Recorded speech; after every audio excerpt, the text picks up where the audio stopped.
All of you.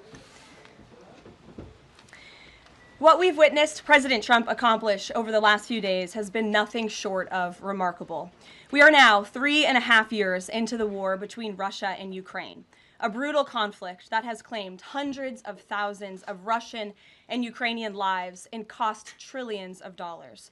The weakness and incompetence of Joe Biden foolishly allowed the killing to start in the first place. Until President Trump returned to office in January, the bloody and broken Biden status quo was to endlessly force American taxpayers to fund Ukraine no matter the cost, no matter how long it takes, and no matter how many lives were lost. There is no denying that Biden's America Last foreign policy moved the world further away from peace. President Trump rejected that failed approach and instead, over the last 7 months, has relentlessly pursued peace throughout his second term. And thanks to President Trump's efforts, we finally have movement after years of deadly gridlock. On Friday, as you all know, many of you were there, President Trump hosted Russian President Vladimir Putin in Anchorage, Alaska, for a bilateral meeting. This was the first time President Putin has been to the United States since 2015, and the first time he has met with an American president in years. President Putin publicly confirmed what President Trump has said all along. The war between Russia and Ukraine never would have started in the first place if President Trump were in office. This was always obvious to any person with a shred of common sense. Just look at what took place during the last 4 administrations. Under George W. Bush, Russia invaded Georgia. Under Barack Obama, Russia took Crimea. Under Joe Biden, Russia invaded Ukraine. But under President Trump, Russia did not invade nor take anything. President Trump is the only president this century, Republican or Democrat, who has held Russia in check and ensured peace in Europe. That's because Russia has always greatly respected President Trump and his peace through strength foreign policy approach. But overall, the bilateral talks in Alaska were very productive, and multiple key points were agreed to between the two leaders that truly opened up the door for Phase 2 discussions, which took place yesterday here at the White House. Within 48 hours of that meeting in Anchorage, I may add. As you all know, there were many European leaders here, as well as Ukrainian President Zelensky. They all traveled here to meet with President Trump to maintain the momentum and work toward a lasting peace. Across the board, every leader credited President Trump for his decisive leadership that has reignited the dialogue in hopes of finally bringing this war to a peaceful conclusion. 2 quotes in particular capture the progress that was made and the optimism moving forward. Finnish President Alexander Stubb said, "I think in the past 2 weeks, we've probably had more progress in ending this war than we have had in the past 3.5 years. Again, that is the president of Finland, a country that shares a border with Russia. That's what we call the President Trump effect. NATO Secretary General Mark Rutte also summed it up well. Without President Trump, this deadlock with Putin would not have been broken. He is the only one who could do this." Following the encouraging conversations yesterday, President Trump spoke with President Putin by phone, and he agreed to begin the next phase of the peace process, a meeting between President Putin and President Zelensky, which would be followed, if necessary, by a trilateral meeting between President Putin, President Zelensky, and President Trump. As the president said, Vice President Vance, Secretary Rubio, and Special Envoy Witkoff will continue to coordinate with Russia and Ukraine to make this happen as soon as possible. It's very important to remember that before President Trump's landslide victory last November, there was no end in sight to this bloodshed. Now, there may finally be light at the end of the tunnel and an opportunity for lasting peace. That's because President Trump is the peace president, and American leadership is back on the world stage. It should not be lost on anyone in this room that world leaders are coming right here to Washington, D.C. for help. While previous presidents have traveled halfway around the world to apologize for America, President Trump stands up for America, and he has firmly restored America's status as the undisputed leader of the free world. However, one thing that has absolutely not changed is the media's negative and downright false coverage of President Trump and his foreign policy accomplishments. From the beginning of this entire process, much of the left-wing media has been actively rooting against the President of the United States in the pursuit of peace. Initially, the media ridiculously claimed that President Trump was somehow beholden to Russia for even agreeing to have a face-to-face discussion with President Putin inside of the United States. The media said President Trump was making a grave mistake by, quote, legitimizing Putin. They were aghast that President Trump would treat another world leader like a world leader. The media relentlessly attacked President Trump and claimed he suffered a, quote, major defeat for not immediately emerging with a final agreement, even though he said heading into that meeting, this was a meeting to listen and to understand how to move the ball forward. All weekend following those historic U.S.-Russia bilateral talks, we listened to clueless pundits on television trying but failing to claim that the president had failed. The so-called experts in the foreign policy establishment, whose record is nothing but endless wars, trillions of wasted taxpayer dollars, and dead Americans, have the nerve to try and lecture President Trump, who has solved 7 global conflicts in 7 months, about peace. This is the same president, by the way, who brokered the Abraham Accords in his first term, on top of more than half a dozen other peace deals this year alone, as I just said. We also saw yesterday the president of Ukraine and all of the other major leaders of Europe fly across the Atlantic Ocean to meet President Trump at the White House because of the progress that was made, and that, if you ask the media, failed meeting, but it was not. It was highly productive and it was successful. This is why Americans' trust in the mass media is at a lowest point in more than 5 decades. Diplomacy is a delicate process, and instead of reporting the facts about what is happening here at this White House and what is happening between this president and other leaders around the world, many outlets in this room continue to try to actively undermine the president and sabotage the efforts towards peace. That is why I felt the need to set the record straight. In other news, on the home front, President Trump's efforts to make D.C. safe again are working. There have been a total of 465 arrests since the start of this operation on Thursday, August 7th. Last night, there were a total of 52 arrests, including the arrest of an illegal alien MS-13 gang member with convictions for DWI and drug possession. Thanks to President Trump's leadership and the outstanding work of both federal and local law enforcement, dangerous gang members like the one picked up last night will not be allowed on the streets of our nation's capital. Other arrests last night included assault with a deadly weapon for stabbing, parole violation for robbery, murder, outstanding warrant for attempted murder, assault on federal law enforcement officer, and felony assault. 4 more homeless encampments were also removed during yesterday's reporting period.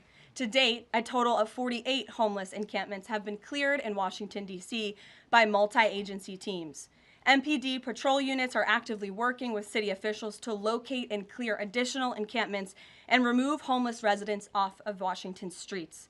And despite fake narratives from the media, again, a significant number of the arrests have been in high-crime areas of D.C.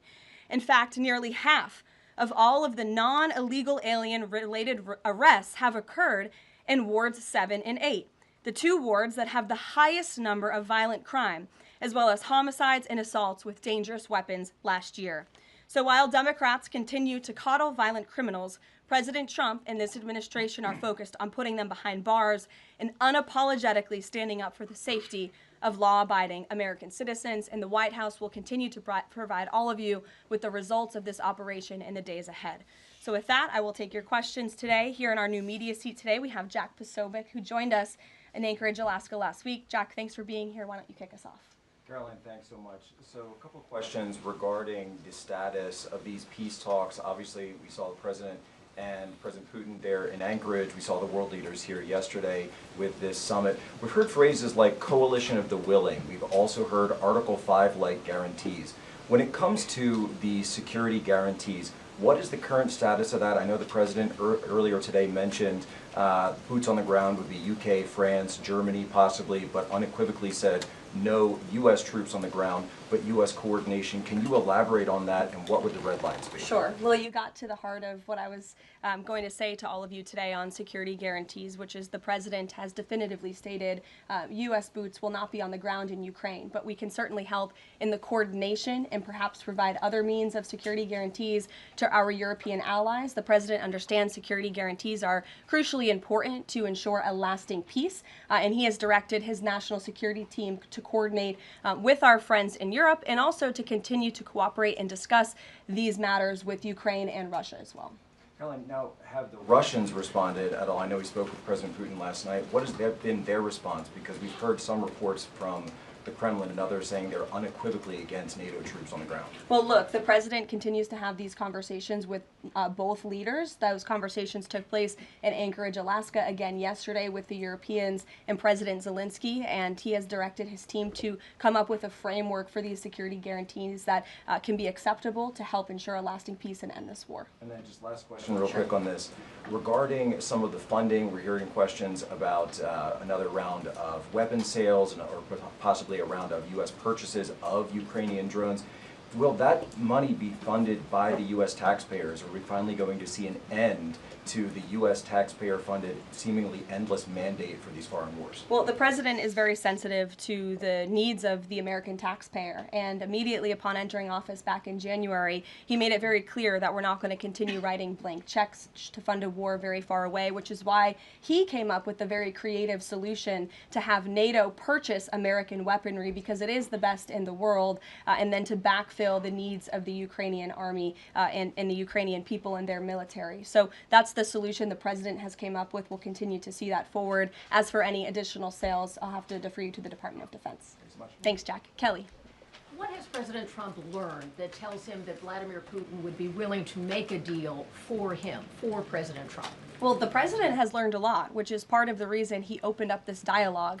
The previous administration, who oversaw the beginning of this war, refused to talk. And President Trump has always said, in order to learn, in order to move the ball forward with diplomacy and towards peace, you have to have open dialogue. And so that's why the president has had several conversations by phone and, of course, an in-person meeting last Friday with President Putin. He also has talked to President Zelensky dozens of times, had him here at the White House yesterday, and he's understanding what both sides want, what both sides are going to have to give up. And he has always said, in order to get a good deal, both sides are going to have to walk away a little bit unhappy. So he continues to learn a lot throughout these conversations, which is why we've seen progress from both sides. And I would also just add, when it comes to learning and moving the ball forward, look at how both Russia and Ukraine have actually talked directly for the first time in many years, thanks to the efforts of this president and this administration. Specifically for President Trump, though, what do you think Putin's motivation is to try to do something for President Trump,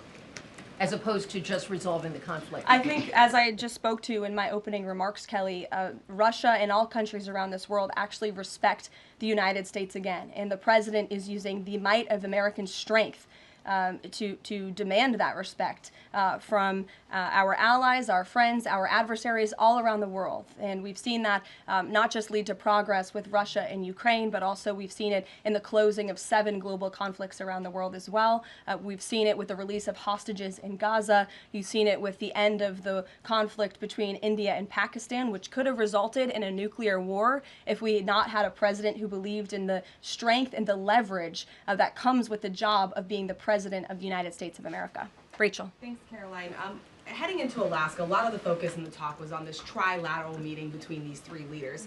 Can you explain how this went from a trilateral meeting involving President Trump to now the focus being on this bilateral meeting without the president first? Well, look, the president has spoken to both leaders about this, and both leaders have expressed a willingness to sit down with each other. And so our national security team will help both countries do that. Ultimately, the president has always said that there are areas of disagreement in this war that will have to be discussed and decided upon by these 2 countries. And so he wants these 2 countries to engage in direct diplomacy. He's said that from the very beginning, which is why he's agreeable to the idea of having President Zelensky and President Putin get together. And I understand accommodations for that meeting are underway. As soon as we hear more details, we'll be sure to let all of you know. And just a quick follow-up. We know as of right now there is no ceasefire in place. We've seen Russia continue its attacks on Ukraine.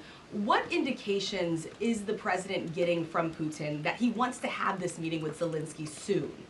Because he spoke to him directly yesterday. And he expressed that Haley, sooner rather than later. He spoke to that directly yesterday, and the president put that in his statement that he gave to all of you, the news media, knowing you'd be asking following that conversation in the effort of transparency.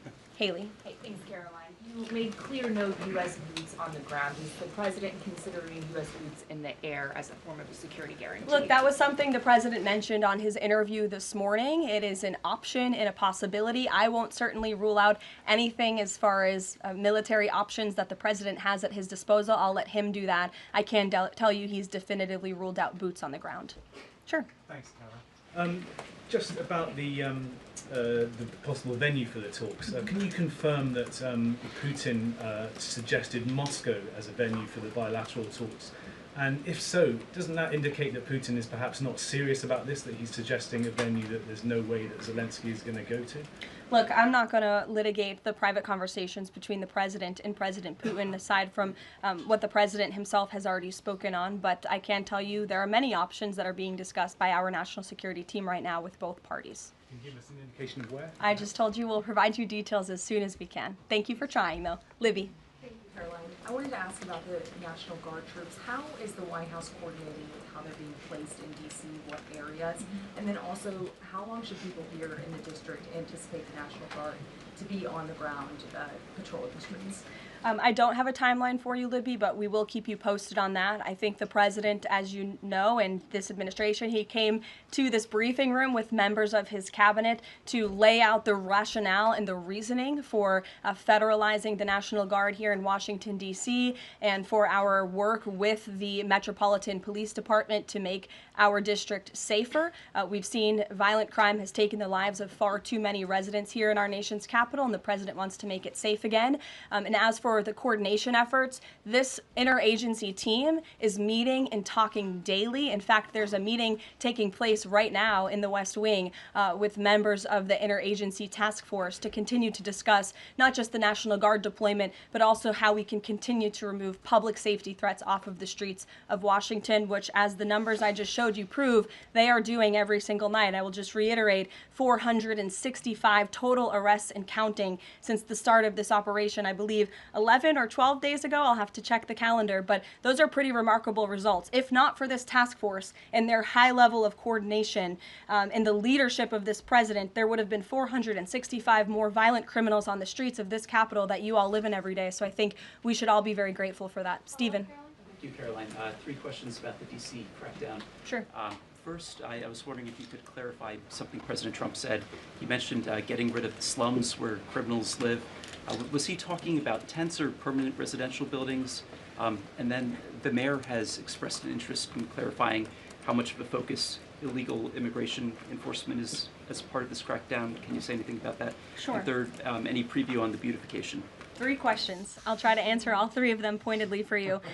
First, when it comes to what you said, and the president said, the slums of Washington, D.C., he's referring to the most dangerous communities, neighborhoods, and streets in this city where, unfortunately, violence has ravaged these communities and taken the lives of, again, far too many law-abiding D.C. residents. We know on July 5th of this year, just more than a month ago, a 3-year-old beautiful young girl was shot and killed in her car with her family in one of these communities, which is why there has been a surge, despite what many of you have been falsely reporting. And I believe it was the Washington Post who put out a map claiming it to be fact-based when it was just based on, I don't know, accounts that they've heard on the street, not actual statistics and data. So we went and reconfigured the numbers, and as I said, nearly half of all the non-illegal alien-related arrests have occurred in wards 7 and 8 in the District of Columbia, where we know, excuse me, there's the highest rate of crime. So we'll continue to do that. And what was your second question, Stephen? Legal immigration, how much of a focus that is? Yeah, look, I mean, the focus is to make D.C. safe and beautiful and to remove public safety threats and violent criminals from our streets. If federal law enforcement, with the help of the Metropolitan Police Department, come across illegal aliens, of course, we are going to abide by this administration's policy of law and order, and we are going to remove illegal criminals from our nation's capital. They will be detained and deported, just like they are in every other community across the country. Kristen. First question is, whose idea was it to change the next steps from a trilateral to a bilateral meeting? It was an idea that evolved in the course of the president's conversations with both President Putin, President Zelensky, and the European leaders yesterday. And as you saw, Kristen, with all of those European leaders leaving the White House, including the NATO Secretary General, they all agreed that this is a great first step. And it's a good thing that these two leaders are going to be sitting down together, and the president expects that to happen. And how long is Trump willing to wait and operate in good faith for Putin to actually arrange a meeting before he intervenes? Look, the president has put tremendous public pressure to bring this war to a close. He's taken actions, as you've seen, sanctions on India and other actions as well. He's made himself very clear that he wants to see this war end, and he has scoffed at the ideas of others that have been raised that we should wait another month before any meeting takes place. The president wants to move, and he wants to bring this war to an end as quickly as possible. Just a clarification on something you said earlier about Putin agreeing to the meeting. The Kremlin seemed to indicate that Putin did not firmly agree to a bilateral. Did he agree to have a sit down with just Zelensky on the phone? I can assure you that the United States government and the Trump administration is working with both Russia and Ukraine to make that bilateral happen as we speak. Sean. Hey, if the point is to get everybody on the same page, why wouldn't Trump just take the call from Putin while the other leaders were in the room? He said it would be disrespectful to do that. But why is it disrespectful? With all due respect, only a reporter from the New York Times would ask a question like that, Sean. The president met with all of these European leaders at the White House 48 hours after sitting down with President Putin on American soil. In fact, there was so much progress in the readout that was given to these European leaders immediately following his meeting with President Putin that every single one of them got on a plane 48 hours later and flew to the United States of America. And if I could just read for all of you some of the statements from those European leaders yesterday, you had President Zelensky himself saying it was a very good conversation. It was really good. We spoke about very sensitive points. The Secretary General, Mark Rutte, it was the president, only because of the president, that this deadlock was broken, but with President Putin by starting a dialogue. So these leaders, who this war is in their backyard, are very grateful that the president took that call and that he was there to provide them with a readout of Russia's thinking on this, something that was not done by the previous administration at all. Catherine. Thank you.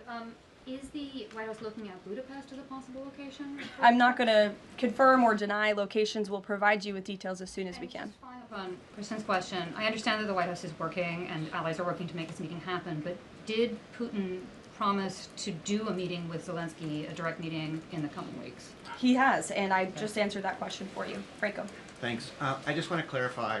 So you are saying that President Trump is considering U.S. pilots and U.S. aircraft potentially supporting European or Ukrainian forces?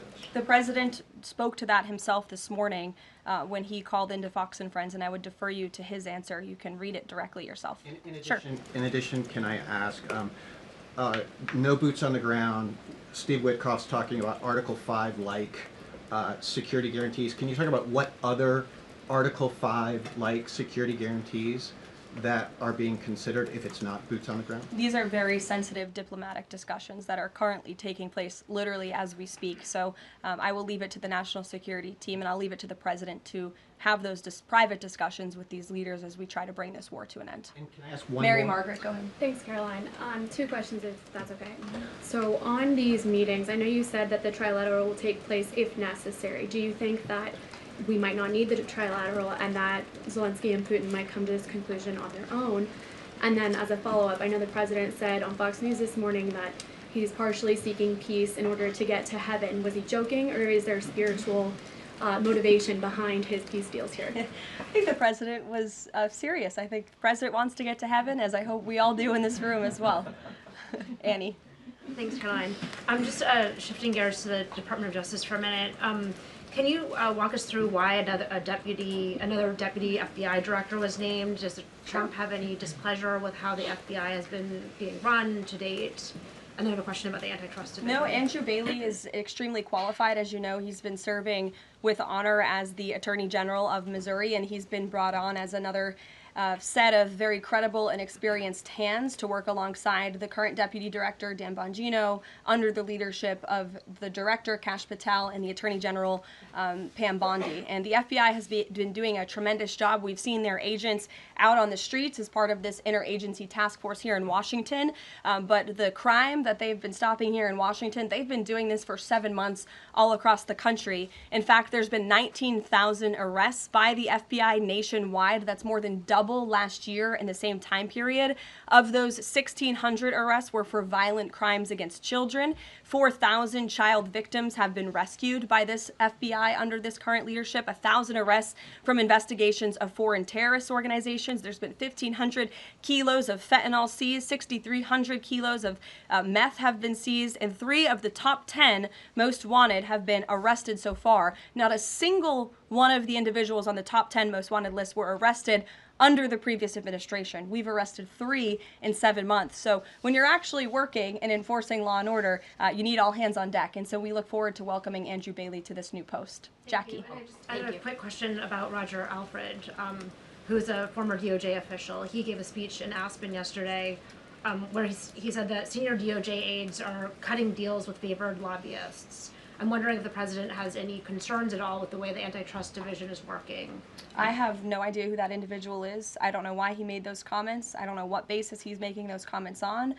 My instinct tells me it's not true, but we will definitely look into them and I'll get you a response. Thank you, Caroline. Jackie. Thanks, Caroline. Since the president often says that this war would not have started if he were in office, and True. and Putin confirmed that. It's true. Do you accept that as true? The Probably. European leaders do.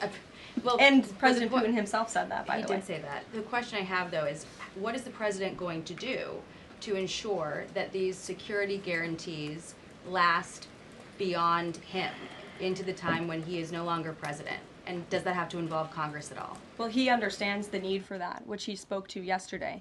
And what's he going to do? It's why he's engaging in so many talks and so many conversations with both sides of this war with our European allies. It's why on the way home from Anchorage, Alaska, very late at night, when I know many of you on the press plane were sleeping and many staff were sleeping, the president himself was still awake at 2 o'clock in the morning talking to European leaders and NATO about how we can ensure a lasting peace and bring this conflict to an end. He has expended an incredible amount of time, energy, and effort into bringing this war to an end, and he remains determined to do that. Also, can Go I ask ahead. you about the Go ahead. Thank you, Caroline. DC crime? Sure, Jake, and then to your right. All right. Thank you, Caroline. Which of the half-dozen peace deals that the president's pulled off would you say he's the most proud of? And then I have another question. That's a good question, Jake. I'll leave that to the president to answer. I think he's proud of all of the peace deals that he's been able to achieve. You saw the president of Armenia and the head of Azerbaijan both at the White House just a couple of weeks ago. The president, I know, very much enjoyed spending time with them and helping to bring that conflict to an end. He very much enjoyed his time with leaders of Rwanda and the Democratic Republic of the Congo in the Oval Office, talking to them about bringing that decades-long war to an end. India and Pakistan. He used trade in a very powerful way as leverage to bring that conflict to an end. So I know he's very proud of all of these achievements, and I know he's very honored to serve as the President of the United States and to restore peace around this world. Go ahead. So you mentioned Armenia and Azerbaijan. That's a conflict that, I spent time in the Southern Caucasus covering that. And, a conflict of over 30 years, and he resolved it in just a couple of months. Mm-hmm. Are there other conflicts that the president's working on right now that are off the radar screen that we should be tracking? In fact, there are many. The State Department is always working around the clock under the leadership of Secretary Rubio and keeping the president apprised of conflicts that are bubbling up all over the world. But of course, as you all know, as we've talked a lot about in this briefing, he's spending a lot of time right now on ending this war in Russia-Ukraine, and of course the conflict in Israel and Gaza, which he wants to see come to a close as well. Sure, go ahead. So the president says that he's starting a movement to eliminate mail-in voting, but states administer elections, not federal federal authorities. So can you provide any more details about how the White House plans to eliminate that? The White House continues to work on this, and when Congress comes back to Washington, I'm sure there will be many discussions with our friends on Capitol Hill and also our friends in state legislatures across the country to ensure that we're protecting the integrity of the vote for the American people. And I think Republicans generally, and the president generally, wants to make it easier for Americans to vote and harder for people to cheat in our elections. And it's quite mind-boggling that the Democrat Party could stand in opposition to common sense. He wants to ensure election integrity. There were great efforts that were made in 2024. I won't get ahead of myself for Hatch Act reasons to get ahead for the next election, but I can assure you this is a priority for the president. Go ahead. If I could just follow up on your comments about Gaza. Sure. There was a ceasefire proposal put forward by both Qatar and Egypt. Hamas accepted it on Monday. Israel has yet to officially weigh in. I'm wondering if the U.S. was at all involved in it, if it's supportive of it, and whether or not the president believes Israel should accept it. I don't think it's a coincidence that Hamas accepted this proposal after the President of the United States posted a very strong statement about this conflict on Truth Social yesterday. I would refer you back to that statement. As for this proposal that Hamas has now accepted, the United States continues to discuss it, and I'll let the President weigh in on it definitively. You're welcome.